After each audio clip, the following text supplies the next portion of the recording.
Hello. In today's video, I'm going to show you a peek inside my nature journal. Now, my nature journal is really a collection. It's things that I find in my yard, on my hikes, or on my walks that are inspired by nature. Some things are actually found in nature, twigs, flower buds, this type of thing. And I keep them inside my book. Now, it's not aesthetically the best looking book, but there are some layouts that I really like a little more than others, and everything has a slight artistic flair to it. So really, it's mainly a collection for me of different things that I find. Now, my journal is bulky, so I can't store it in a bookshelf like a regular book. I have to store it flat because of the twigs, and I'll show you that in the upcoming video. What I really like to do is collect all my little odds and ends inside the pages of this book. Now, I purposely went through many journals before I started keeping them this way. I used to keep a shoebox full of various feathers and dried flowers, twigs, rocks, and I decided I didn't really want to keep it in a box. I wanted it on a journal, mainly because I'm a journaler. I really like to write things down. That's my passion. So I put them inside this journal that I found that's made with torn paper. I originally thought the paper was a little heavier weight so that I could add watercolor to it, but it turns out watercolor didn't work inside this journal. But I did like the pages, so I stuck with it. I'm sure I could make the watercolor work if I really went light on the water, but I think I'll just stick with the color pencils and some marker. That seems to be working for me now. Now, I do glue in some things to my book. I glue in a lot of things, and I even add some fabric and just whatever I find. So it's more like a found object journal than just a natural materials journal. I'll add some unbleached muslin. So this fabric is kind of very pretty because it's so humble. It's so plain. I also add stickers and magazine clippings and images that I've found because I think that works within the confines of my journal. If you're interested in creating this journal, well, set your own rules and go ahead and create it. So without any more explanation, here's a look inside my nature journal. So here's my nature journal. It's made with really interesting paper. I bought it just on Amazon, and it was either considered handmade paper or watercolor paper. I can't remember which, but it's definitely not watercolor. So it must just be handmade paper. And it came in a big stack. It was actually quite thick. And I just thought it was beautiful. I love the edges and the sides.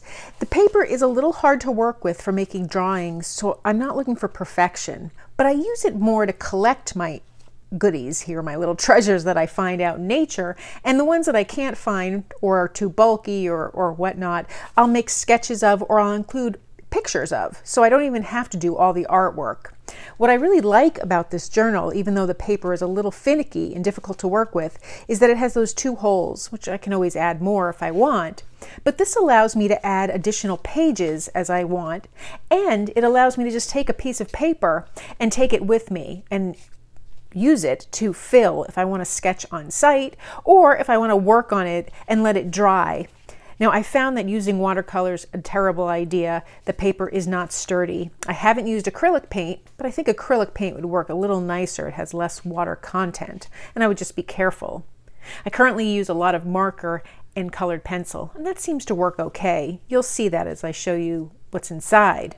So it just has an elastic band to close it with, and I'm entertaining the idea of changing the elastic band to twine or something like that when I'm done filling this journal as much as I want. And the beauty of it was that there came with so much paper, I could make multiple journals. So I haven't put anything on the cover yet, still debating what to do there. But inside is where I started my collection. So I have just little feathers I've collected outside in the yard, and so I just glue them down with just some fabric glue.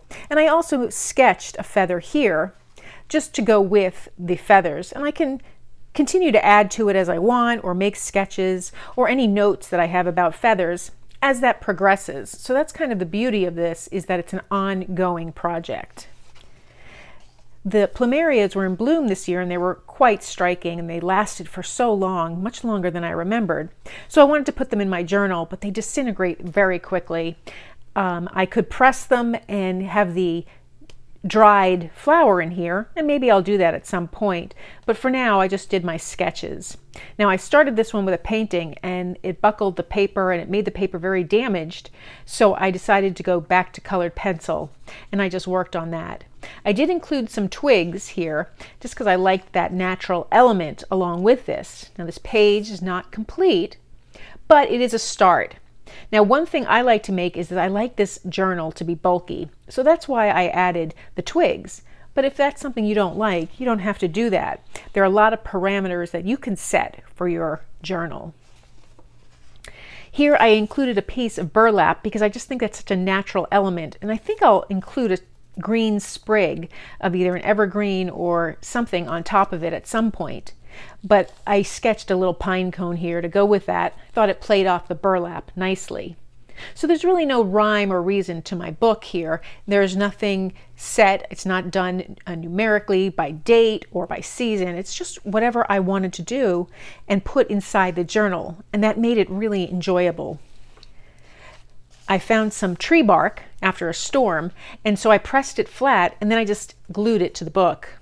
And then I sketched out some pine bark, some bamboo, and a little birch, just because I happen to like those trees, even though you very rarely see the birch with the palm. I just liked the way that all looked, all that bark texture. And then the coloring was a little different.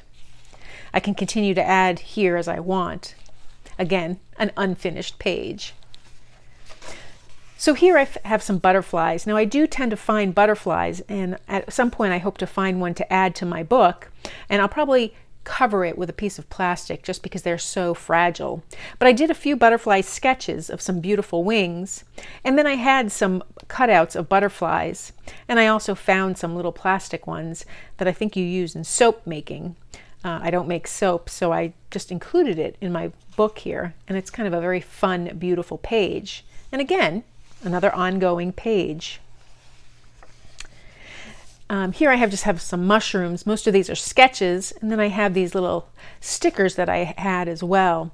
My father goes mushroom hunting and always liked mushrooms, so I felt that was something I had to include into the book. I incorporated a few stickers and did a sketch from them as well. Then I just had some yellow flower stickers, and that's what inspired this yellow cosmos drawing. I like the way that looks, and I think I'll continue to add yellow blossoms to this page, perhaps even a dried one if I have one. Now this page, there was really no rhyme or reason to. I just took some muslin and tore it up into these neat little squares and rectangles, and then I just stuck some stickers on, and these are really realistic looking stickers, and I liked the way that looked. There was no rhyme or reason. It's nothing natural in here, but I did like the hint of that with the muslin, the unbleached fabric. I sketched a little purple flower reminiscent of these, and then I just continued to play with this page. So this page is mostly done, but if I wanted to, I could always go back in and add more. I tried doing the similar thing with red blossoms, and so I had these two stickers, and then I drew a red poppy. And again, I'll continue to work on this. I have some red berries here, and again, these were based off the stickers that I had, but I did some currants and some different berries here, some rose hips. I just thought those were beautiful, and I used colored pencil to make those. Now here I have a separate video that I'll be showing where I used this page, and I went and I made some bark rubbings from trees. I used palm tree, a live oak, and then the plumeria or the frangipani that are in our yard. And I'll just show you my little process for creating those bark rubbings in a future video. Here's another rubbing that I did, and I wanted just to include it in my book because it gave me a little background page. And this was just on the stucco on the side of the house. And I used different colored pencils to create that background. And it's just a start, a jumping off point for me. And that's it. That's all I have done in my nature journal so far. So this is ongoing, and I store it flat. I don't put it up like most of my journals in a bookcase. I just store it flat because it's got the twigs and the other bulky elements. But I really like the way that came out and the way it's coming out. And it's something that when I do find a feather or a plant or hopefully a butterfly wing, I'll be able to press into my book. So that's how I keep my nature journal. It's an ongoing project. And I guess I'm really stretching the definition of journal with this because I don't do a lot of writing, but I do a lot of keeping and collecting inside the journal, and that makes me happy, so I do it that way. I hope this has inspired you to create your own nature journal and using some of the tips and techniques that I use. Do you keep a nature journal? And what techniques do you like? Please include that in the comments below. And thanks for joining me today. If you enjoyed this video, please give it a thumbs up. And if you haven't subscribed, please do. Take care.